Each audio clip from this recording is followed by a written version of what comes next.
Hello दोस्तों, स्वागत करता हूं मैं आप सबका हमारे इस सफलता सीरीज के भाग एक में, जिसमें हम अपने कुछ स्टूडेंट्स से जो फीडबैक मिले हैं कि कैसे वो इंटरव्यू की तैयारी कर रहे हैं, कहाँ पे वो गलतियां कर रहे हैं, उन पॉइंट्स को हम इस सफलता के सीरीज में आपके लिए अल्टरनेट डेज पर लाते रहेंगे, जिससे आपको बहुत ही ज़्यादा बेनिफिट मिलने वाला है और आप अपने इंटरव्यू की प्रिपरेशन में अच्छे से सफल हो पाओ, ये हमारी कामना है।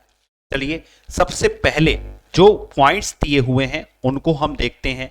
पहला पॉइंट आपके सामने दिया हुआ है सेल्फ बिलीफ। देखिए, अगर मैं बात करूं सेल्फ बिलीफ की, तो कुछ जो स्टूडेंट से मेरी बात हुई है, उन स्टूडेंट्स से हमें यह पता चला है कि वो किसी दिन तो तैयारी कर लेते हैं, किसी दिन उनका बायोडाटा तैयार हो जाता है, अगले दिन वापस से उनको उसी बायोडाटा के अंदर उन्हें अपने ही ऊपर डाउट होने लगता है कि ये जो लाइन मैंने लिखी है वो मैंने सही लिखी है या गलत लिखी है। तो दोस्तों, मैं आप सबसे कहना चाहता हूं कि ये जो पहली लाइन, जैसे कि मैं अभी 2-3 स्टूडेंट से बात किया तो उन्होंने अपनी हॉबी के बारे में बताया। उन्होंने बताया कि सर, एक स्टूडेंट है हमारी जिनसे बात हुई, उनका मैं एग्जांपल आपको देता हूं। उन्होंने बताया कि सर, मैं क्रिकेट देखती हूं, मुझे क्रिकेट बहुत पसंद है, मैं क्रिकेट के फैक्ट्स को जानती हूं, तो क्या मैं इसे हॉबी में लिख सकती हूं? और उन्होंने बताया कि सर, क्या 2 हॉबी लिखना बहुत ज्यादा जरूरी है? दोस्तों, इस एग्जाम्पल के थ्रू आप एक चीज समझिए कि आप कोई चीज देखते हो, आप धारावाहिक भी देखते हो, आप मूवी भी देखते हो, तो this is not a hobby. Okay, याद रखिए, आप उस हॉबी को वहां पर लिखिए, ध्यान से सुनिएगा, उस हॉबी को वहां पर लिखिए जो केवीएस के लिए बेनिफिशियल भी हो पाए और साथ ही साथ वो आप प्रैक्टिकली कर रहे हो। मींस किसी चीज को देखना, धारावाहिक देखना या क्रिकेट देखना, इसमें आप इन्वॉल्व नहीं होते हो, या उस गेम में या उस धारावाहिक में आप इन्वॉल्व नहीं होते हो, ठीक है। बुक पढ़ने में आप खुद इन्वॉल्व होते हो, फिजिकली एंड मेंटली, ठीक है। जो चीज आप सिर्फ देख रहे हो, वहां पर आप फिजिकली इन्वॉल्व नहीं होते हो। तो मैं आपके सामने इस चीज के लिए सिर्फ एक टिप्स देना चाहूंगा, वो ये है कि आप कोशिश कीजिए कि हमेशा हमेशा आप जो भी हॉबी लिखिए उसमें आप फिजिकली इन्वॉल्व होइए, ठीक है। जैसे किसी को सिंगिंग पसंद है, किसी को कुकिंग पसंद है, किसी को क्रिकेट खेलना पसंद है, किसी को तबला बजाना पसंद है, किसी को गिटार बजाना पसंद है, किसी को बांसुरी बजाना पसंद है। तो जो चीज आप लिख रहे हैं, कोशिश कीजिए कि उस हॉबी के अंदर आप फिजिकली इन्वॉल्व होने की कोशिश कीजिए, जो कि आपके लिए बहुत ही बेनिफिशियल होगा अगर आप इस तरह से करते हो।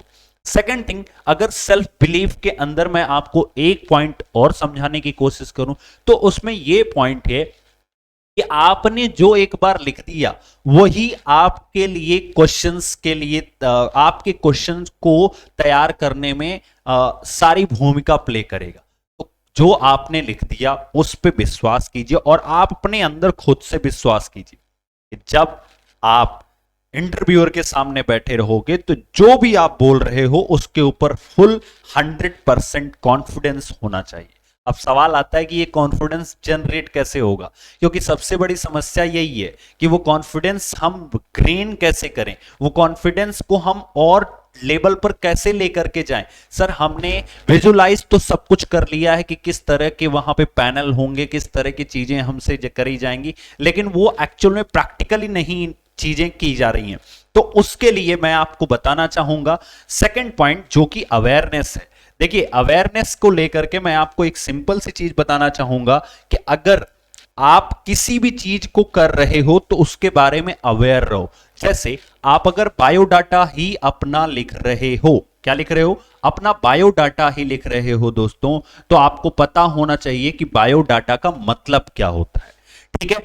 आपको पता होना चाहिए कि उसके अंदर जो जो जैसे आप अपना नाम ही लिख रहे हो तो आपके नाम का मतलब क्या है, आपके पिता के नाम का मतलब क्या है, आपका जो स्कूल है अगर कुछ ऐसा उसका यूनिक नाम है तो आपसे पूछा जा सकता है उसके नाम का मतलब क्या है, आप जिस स्कूल से स्कूलिंग किए हो या फिर आप जिस स्कूल से जिस डैट से किए हो वहां के शहर के बारे में अवेयरनेस आपके पास होनी चाहिए। मींस हर एक पॉइंट जो आपने बायोडाटा में मेंशन किया है उसकी अवेयरनेस आपको होनी चाहिए। आप किस शहर से बिलोंग करते हो, किस जिले से बिलोंग करते हो, उस शहर की खूबी क्या है, अगर वो शहर किसी और चीज के लिए फेमस हुआ है, रिसेंट में करंट अफेयर में आया है, तो कोशिश कीजिए कि उसको जरूर लिखिए। ठीक है, आगे मैं बात करूंगा कि आप किस प्रदेश से बिलोंग करते हो, उस प्रदेश में किस तरह की जनसंख्या ज्यादा बिलोंग करती है, क्या भाषा अपनाई जाती है, किस तरीके की चीजें अपनाई जाती हैं।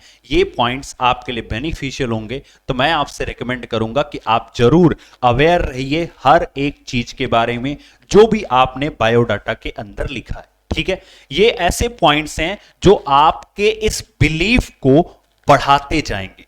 जैसे जैसे आप अपने बायोडाटा के बारे में अवेयर होते जाओगे वैसे वैसे आपका ये बिलीव बढ़ता जाएगा। हमारा जो दूसरा पार्ट आएगा वो बायोडाटा के ही ऊपर आएगा, तो आप हमारे इस सीरीज को जुड़े रहिएगा और शेयर करते रहिए। तीसरा पॉइंट, बी इंडिपेंडेंट। आप किसी भी से अपने चीजों के बारे में, जैसे आप मेरे से पूछो कि सर मेरी हॉबी क्या, मैं लिख सकती हूं, तो आप जब मेरे से पूछोगे, मैं आपको ना देखा हूं ना जानता हूं, तो किसी से भी आप पूछोगे तो दोस्तों वो आपको वो चीज नहीं दे सकता जो आप खुद अपने आप को दे सकते हो।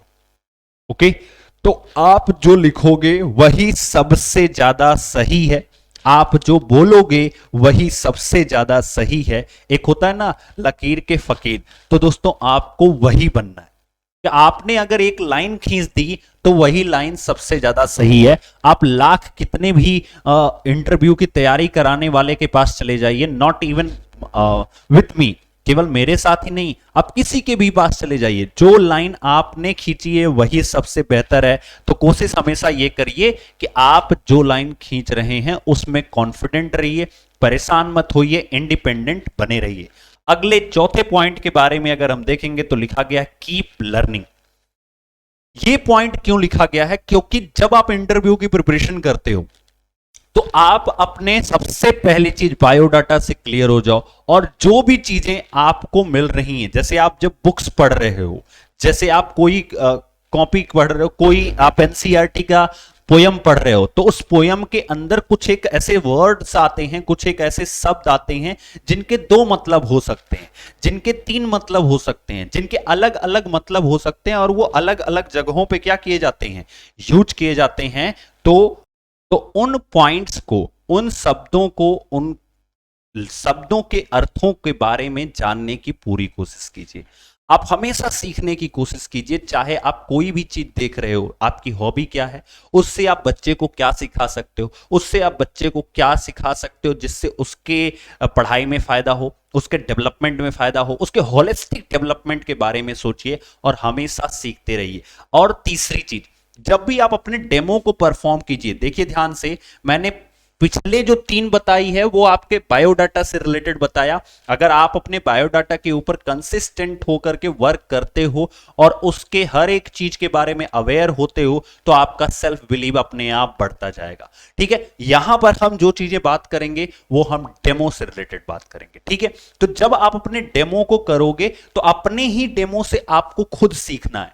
जैसे मैं एक डेमो रिकॉर्ड किया, ठीक है, फिर उसको मैंने देखा इसमें क्या गलती है, वापस से सबसे इंपॉर्टेंट चीज, उस हर एक लाइन को आप नोट में लिखो। नोट का मतलब क्या हो गया, जैसे आप कोई सब्जेक्ट जब पढ़ रहे थे, मान लो आप पेडागोजी पढ़ रहे थे और आपको पहली बार वो पेडागोजी के अंदर एक टॉपिक दिखा था जिसे हम क्या बोलते हैं, FLN बोलते हैं। तो आपने क्या किया कि FLN से रिलेटेड वीडियो तो देखी, लेकिन फिर आपने क्या किया, आपने नोट्स बनाया। ठीक है, आपने नोट्स बनाया, आपने क्या किया, आपने उसके MCQs को सॉल्व किया। ठीक है, तो ठीक इसी प्रोसेस से आपको गुजरना है कि आप पहले अपनी वीडियो तो बनाओ, लेकिन फिर उस वीडियो को बनाने के बाद वापस से नोट करो कि गलती क्या हुई है, उस गलती को सुधारो और वापस से वीडियो बनाओ। यानी कि जब आप दोबारा से कर रहे हो तो उसका मतलब आप क्वेश्चंस को सॉल्व कर रहे हो, आप खुद से क्वेश्चन पूछ रहे हो कि क्या गलती हुई है और कैसे हम उसको सुधार कर सकते हैं। तो ये कीप लर्निंग का फेज भी आपको बहुत ही फायदा देगा अगर आप इसको बनाए रखते हो। ठीक है, आगे बात करते हैं। आगे हम देखते हैं, अगला पॉइंट हमारा लिखा हुआ कंसिस्टेंसी। दोस्तों, अगर आप कीप लर्निंग के फेज से बाहर आते हो तो आपको ये कंसिस्टेंसी नहीं छोड़नी है। दिन में ये सारा काम करने के लिए आपको सिर्फ 2 घंटे का स्लॉट निकालना है। 2 घंटे का स्लॉट निकालना है, जिसमें से सुबह के 1 घंटे में और शाम के 1 घंटे को आपको रिजर्व रखना है। इस 1 घंटे के अंदर कम से कम 20 मिनट आपका डेमो के लिए होना चाहिए कि आपने डेमो रिकॉर्ड किया, उसको वापस से देखा, उसकी गलतियां पता की। ठीक है, ये 20 मिनट आपके सिर्फ डेमो के होने चाहिए और बाकी के 40 मिनट वो आपके इंटरव्यू के होने चाहिए। 1 घंटे के सुबह का स्लॉट बताया मैंने। ठीक है, इसी तरह से आपको शाम के भी स्लॉट के अंदर, ये जो 2 घंटे का स्लॉट है इसमें 1 घंटे सुबह और 1 घंटे शाम के स्लॉट के अंदर, शाम के स्लॉट के अंदर आपको यही सेम प्रोसेस फॉलो करनी है। जो डेमो आपने सुबह में दिया था, उन गलतियों को दूर करने के बाद, आपको वापस से डेमो रिकॉर्ड करना है। ठीक है, वापस से डेमो रिकॉर्ड करना है। ठीक है, और फिर से उन गलतियों को आइडेंटिफाई करना है। अगर आप चाहते हो वास्तव में सिलेक्शन लेना तो दोस्तों मेहनत करनी पड़ेगी और समय नहीं है, समय बहुत कम है और सफल होना है तो इस समय को बहुत ही अच्छे से प्रयोग करना है, यूज करना है। जो चीजें के बारे में आप नहीं जानोगे इंटरव्यू में, वहां क्लियर बोल दिए कि ये मुझे नहीं पता। तो इस तरह से आपको अपनी कंसिस्टेंसी के ऊपर काम करना है। And second thing and the last, you have to never stop. कभी आपको रुकना नहीं है, हमेशा सीखते रहना है। ठीक है, देखिए मैं आपको एक और चीज बता दूं कि जगह जगह चैनल्स पे जा करके अपने स्कोर बता करके ये पूछना कि सर कॉल लेटर आएगा कि नहीं आएगा, इसके अलावा अगर इन सब काम को छोड़ करके आप इन कामों को करते हो तो कॉल लेटर आएगा तो सिलेक्शन आप ही का होगा। लेकिन अगर आप सिर्फ पूछते रहते हो और लाख आपके अच्छे नंबर आए हों, कॉल लेटर आएगा, और अगर आपने ये काम नहीं किया तो सिलेक्शन फिर नहीं होगा, ये आपको भी पता है। तो बहुत सीधी बात है, मैं इस पार्ट को लंबा नहीं करना चाहूंगा, यहीं पर एंड करना चाहूंगा। ये था मेरी तरफ से वो 6 पॉइंट जिनको आपको कंक्लूड करने हैं, आपको अपनी चीजों में बिहेव के अंदर लाना है, अपनी चीजों पे अप्लाई करना है और खुद से उन चीजों को डेमोन्स्ट्रेट करना है और खुद से डेमोन्स्ट्रेट करके क्या गलतियां हैं, क्या कमियां हैं, उनको सुधार करना है। ठीक है, अगर आप हमारे इंटरव्यू कोर्स से जुड़ना चाहते हो, डिस्क्रिप्शन बॉक्स में उसकी लिंक दी हुई है हमारे एप्लीकेशन की। हमारा इंटरव्यू कोर्स केवल और केवल 599 में अभी अवेलेबल है, जब तक कि आपका रिजल्ट नहीं आ जाता। उसके बाद यही कोर्स आपको 999 में अवेलेबल कराया जाएगा। सो आप जल्दी से ज्वाइन कर सकते हो हमारे इंटरव्यू कोर्स को। Thank you and all the best.